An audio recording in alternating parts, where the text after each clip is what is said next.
चलो बच्चों, आज हम सबक तीसरी जमात का तीसरा मीठे बोल में जादू है ये पढ़ेंगे। यहाँ से शुरू करती हूँ मैं, आप भी पेंसिल पकड़ो और शुरू करो। पहला पैराग्राफ है, गर्मी की छुट्टियाँ शुरू हो चुकी थी, बच्चे बहुत खुश थे, खेलने कूदने के दिन आ गए थे। ऐसे वक्त में साजिद भला कैसे खामोश बैठता। इसने अपने साथियों को जमा किया, सब गेंद बल्लेबाजी लेकर क्रिकेट खेलने निकल पड़े। मोहल्ले ही में एक छोटा सा मैदान था, लड़कों ने वहीं खेल जमाया। वो खेल की धुन में इतने मस्त हो गए, एक लड़के ने इतनी जोर से गेंद को मारा कि वो सामने वाले मकान की खिड़की से जाकर टकराई। शीशे छन से टूट गया, मतलब कांच की खिड़की थी और बॉल वहां पे लग गया जाकर और खिड़की टूट गई। अब चलो, जैसे ही तस्वीर के नीचे हम पढ़ेंगे, और गेंद अंदर चली गई। गेंद के बगैर खेल बंद हो गया, मतलब खिड़की टूट गई और अंदर गेंद चली गई। अब अंदर गेंद चलेगी, खेल बंद हो गया। अब आगे उसके आगे पढ़ेंगे। अब मकान के मालिक से गेंद मांगने कौन जाएगा, ये मसला खड़े हो गया। एक लड़का हिम्मत करके गेंद लाना चला ही गया। मकान मालिक ने इससे पूछा, क्या बात है, क्यों आए हो? लड़का जरा तेज था, मिजाज का अकड़ कर बोला, मैं अपनी गेंद लेने आया हूँ। मकान मालिक ने टूटे हुए शीशे को देखा और गुस्से से कहा, ये कोई तरीका है, एक तो शीशा तोड़ दिया, उस पर अकड़ा भी दिखाई देते हो। जाओ, गेंद नहीं मिलेंगी। क्यों नहीं मिलेंगी? मैं तो गेंद लेकर ही जाऊंगा। अब तो मकान का मालिक का गुस्सा भी और बढ़ गया। वो बोले, गेंद नहीं मिलेंगी, पहले तमीज से बात करना सीखो, फिर आना। चलो बच्चों, अभी पेज नंबर 11 का हमने पढ़ लिए, अब 12 पर जाएंगे। चलो मेरे साथ में पेज पलटाइए।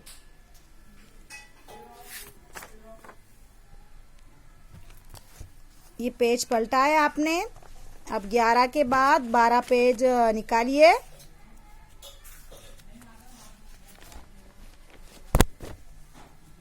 ये 12 नंबर ऊपर की जानी, पहला गेंद लेने आना। अब उसने तो जवाब दे दिया, पहले तमीज सीख कर आओ और गेंद बाद में लेना। वो लड़का मुंह लटकाए वापस आ गया। मतलब मुंह लटकाए मतलब बिगड़, जब कोई बच्चे को मना कर देता है वही उस तरीके से वापस आ गया। सब लड़के उदास हो गए, गेंद के बगैर खेल कैसे हो सकता था। इतने में साजिद का दोस्त अफजल बोला। अब साजिद का दोस्त अफजल बोला, मैं जाता हूँ गेंद मांगने। अब अफजल नाम के लड़के ने बोला कि मैं जाता हूँ अब गेंद मांगने, मतलब बॉल लाने। कुछ लड़के अफजल का मजाक उड़ाने लगे, लो साहब, ये जाएंगे गेंद लाने। अफजल मुस्कुराता हुए आगे बढ़ गया। मकान मालिक के दरवाजे पर पहुंचकर उसने पहले मकान मालिक को अदब से सलाम किया, फिर बोला, क्या मैं अंदर आ सकता हूँ? हाँ, अंदर आओ, ये मकान मालिक ने जवाब दिया। अंदर आ जाओ, इन्होंने जवाब दिया।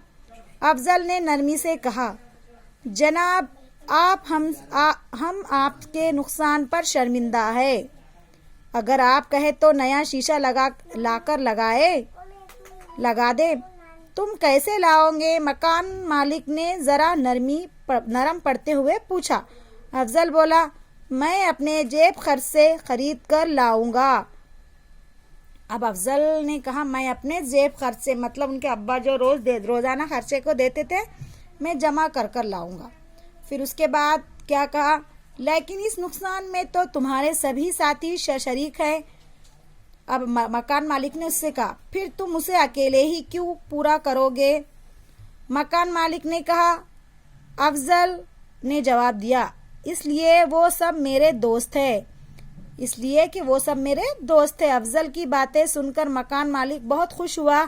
اس نے کہا بیٹا تمہارے باتیں سن کر بہت خوشی ہوئی، تم بزرگوں سے بات کرنے کا سلیقہ جانتے ہو، لو اپنی گیند لے جاؤ، میں خود نیا شیشہ لگوا لوں گا، اب خیال رکھنا کہ تمہارے کھیل سے دوسرے کو نقصان نہ پہنچے۔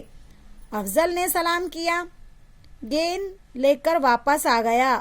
اس کے ساتھی حیرت سے پوچھا کہ وہ گیند کس طرح سے لے آیا۔ افضل سارا واقعہ سنایا۔ افضل کے سارے ساتھی سمجھ گئے کہ میٹھے بول میں جادو ہے۔ اب اس سبق سے آپ کیا سیکھے بچوں؟ اس سبق سے یہ سیکھے کہ افضل نام کے لڑکے نے کتنی اچھی طریقے سے اپنے سامنے والے بزرگ کو سلام کیا اور طریقے سے جواب دیا۔ پہلے والا لڑکا جو تھا اکڑو من تھا، اس نے ڈائریکٹ اکڑ کر گیند مانگی۔ تو مطلب بات کرنے کا سلیقہ بھی آنا چاہیے تاکہ سامنے والے کو بھی اپنی بات کرنا سیکھے۔ اس لیے سبق کا نام اپنا ہے میٹھے بول میں جادو ہے۔ مطلب افضل نے کتنی اچھی طریقے سے سلام کیا اور مکان مالک سے بات چیت کی، تو یہ اسے بہت پسند آیا، اسی سے گیند واپس مل گئی۔ تو اسی طرح آپ بھی اپنے گھر میں بڑے بزرگوں کے ساتھ اچھا پیش آئیں گے اور اچھی بات کریں گے تاکہ آپ کو ہر چیز میں وہ اچھے ثابت ہو۔ ان کی عزت کرنا سیکھو، ان سے اچھی بات کرنا سیکھو، کیونکہ یہ سبق میں کہا گیا ہے کہ میٹھے بول میں جادو ہے، سچ میں جادو ہے اگر آپ ایسا کرنا سیکھو۔ چلو بچوں، یہ سبق تو آج ختم ہوا، کل دوسرا سبق دیکھیں گے۔ آج تو تیسرا پڑھ لیے، کل چوتھا سبق دیکھیں گے۔ اللہ حافظ۔